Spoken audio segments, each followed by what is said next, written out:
All right, welcome back guys to another video. And today we're going to talk about stop being a coward.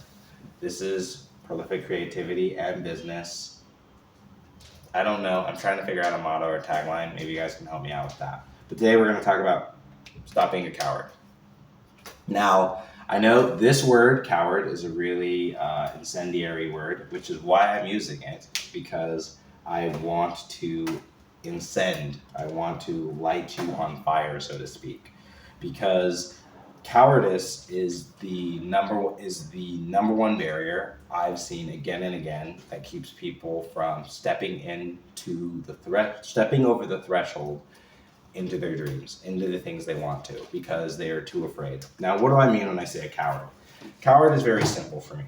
A coward is anyone who will betray their values,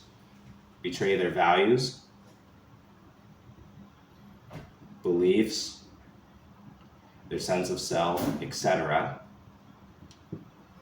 And here are the two enemies: comfort, survival.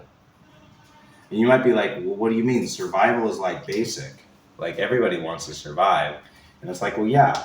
But if you will betray your values or your beliefs for survival, you are officially a coward, because you have now decided that survival, which is based in the outer world, is more important than your inner world. And whenever you prioritize the inner world, the outer world above the inner world, you've become deceived. And when you prioritize that outer world above the inner world, when you're aware of the inner world, because to be a coward, there's a level of awareness that has to come, right? So if you're just surviving, like an animal that runs or betrays its master, it's very hard to call that animal cowardly. Like you might be able to call it such, but there might not necessarily be an awareness of your own values, right? And so a lot of times what people will then, in order to step away from being a coward, they'll step away from awareness. And that is where the issue happens, is because many people that I speak with and that I've been working with throughout the time, oftentimes where they struggle the most with is gaining awareness of self. Awareness of self. So with this awareness of self, this is the gift. When you have this gift, you can now move towards your dreams, right? Here's your dreams. You can also move towards this. But now, because you're aware of what your dreams are, you can also move away from them. Because when you're aware of self, you now know the coordinate that you're trying to achieve. You now know where you want to go. And now if you know where you want to go, but then you begin to move away from it, this is what we would call cowardly. And you might be like, well, what do you mean? So are most people cowardly? Yes, most people are cowardly.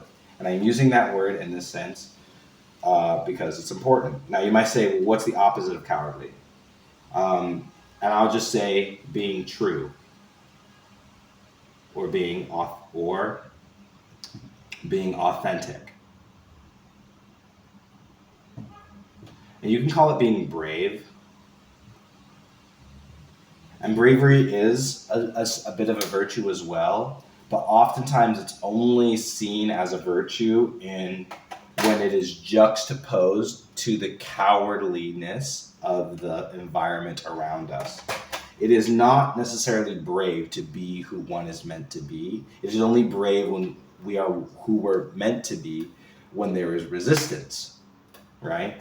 So it is the presence of resistance that creates the hero. This is what creates the brave person. So here we're gonna put a little resistance, right? Resistance is what creates this hero's journey, so to speak. But without this resistance, you cannot be made into a hero. Just like without resistance, you cannot grow a muscle or you cannot get stronger. And so to be a coward is to see this resistance and to put the weight down and never lift it back up. Oftentimes people think cowards are weak, but it is not their weakness that makes them cowards. They are weak because they don't lift, right? All heroes at some point were weak. We all need to do so in our journey, right?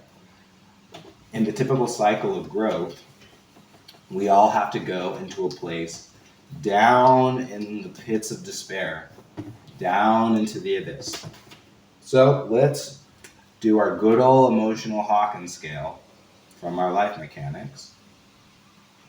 So here at the threshold, we have courage, right here in the middle, courage. This is the bottom line between getting by and suffering.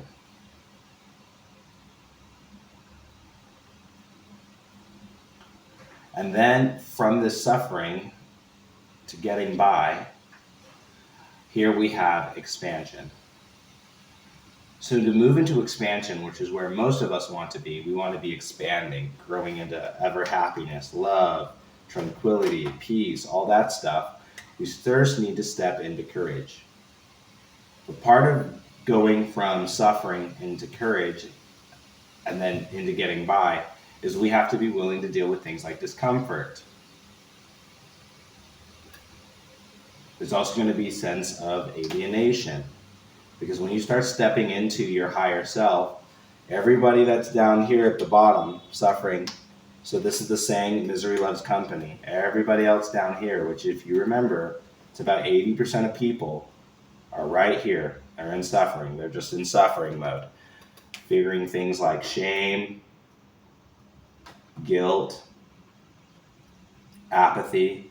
They're just out feeling those emotions, living those emotions, playing them out on autopilot. And they're going to be here in alien mode. So now, here in alienation mode, in getting by, you're probably going to have about 19% of people right here who are going to get you, who are getting by. These are the ones who are doing a little better in life. But now if you want to step into expansion, that's about 1%. So let me explain that, what that means, what that really means. Because I think a lot of people, they hear this and you'll do the lessons and they'll be like, oh yeah, life mechanics, it makes so much sense. Like, I understand this. But really understand this. So if I want to feel things like joy, peace, harmony, and I want that to be my baseline vibration, I want that to be my baseline of thinking, that baseline of feeling.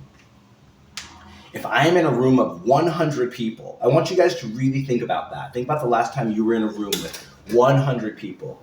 If you go down to the cafe, there are probably not 100 people in that cafe. If you go down to your local McDonald's, there are not 100 people in that McDonald's. If you go down to the small brick and mortar store, you might get 100 people on a big day. You'll get 100 people in a big Walmart or a Costco or something like that. And this is what I want you to understand. Out of that 100 people, when you say, I want to feel peace, joy, harmony, I want to make six figures, I want to have everything that I want. The minute you speak that desire and you say that, you are saying, if there was a race of 100 people, you are finishing in first every time. When you say, okay, even more ambitious, I want to be a multimillionaire, I want to be a best-selling author, I want to change the world, I want to do these things. Okay, now take 10,000 people. That's like a stadium. That's like a small college stadium. You're number one in that stadium. Number one. That means there's 999,000 people behind you. So think about how different in terms of how you live your life. So think about that in terms of your intentions, in terms of your actions, your thinking. How much of that is going to be reflected in the people around you? Of course, there's going to be resistance. Of course, the people around you do not want you to feel that way, because out of 100 people, you are number one. 999, 99 of them are behind you. If you think in this competitive context, life isn't this competitive paradigm, but I'm trying to put this in perspective. What I'm saying is that you cannot attach to the ideas or the thoughts or the feelings of everybody around you when you say, I want to feel peace, I want to feel joy, I want to feel harmony. The only person, you have to only think or consider people who are also in this 1%. People who have it. And anybody who is not in that, you can't even consider what their intentions, their thoughts, or their thinking is. You can't consider it. You can't let it happen. Yet, so many times when we say, I have a dream, or I want to do this, or I want to go out and create something, we hold ourselves back because we're worried, what will people think about us? Oh, like not everybody else is doing this, or I want to fit in. And it's recognizing if you want to fit in, well, 80% of people are apathetic, guilt, and on a great day, they're prideful.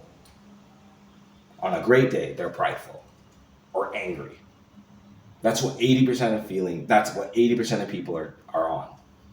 8 out of 10. So 80% of the people, the best feeling they will have that day is a moment of pride and some anger. That's what they look forward to. But then you say, well, no, I want to start stepping into this higher here. Okay, now you want to go into this elite 20%. Okay, well, these guys are neutral, acceptance. These are still some product good feelings. This is acceptance. This is willingness. This is hopefulness. But this, again, is the top 20% of people. It's the top 20% of people are feeling that. So 80% of people already in the room can't feel with them, can't talk to them, can't think about them, don't worry about them, don't associate. So you need to ask yourself, why is it that I'm consistently betraying my values, betraying my sense of beliefs, what I want to do with my life, because I'm trying to fit in here? Your friends, your family, so like even coworkers, anyone who is not in line with this vision of you, why are they influencing your decisions?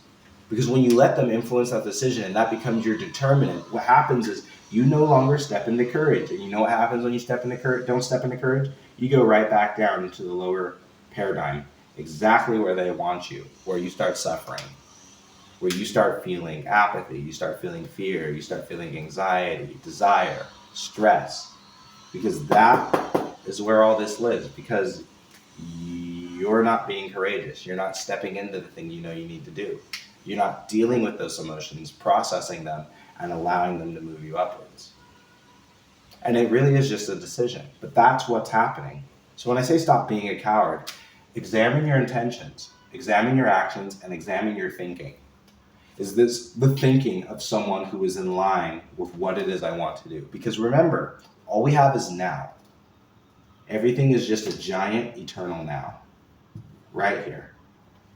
And so if we want to move our lives in alignment with our dreams, our intentions, our actions, and our thinking need to be alignment now towards that vision of our lives. And then eventually our environment, the circumstances we find ourselves in, those will begin to take shape around the character that we have built, but only for the character first.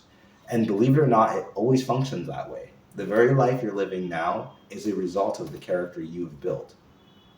It's a result of the intentions, the actions, and the thinking that you've done, which might be nothing, which might be inaction, but then everything you have around you is a result of that. The choices you've made, the things you've created.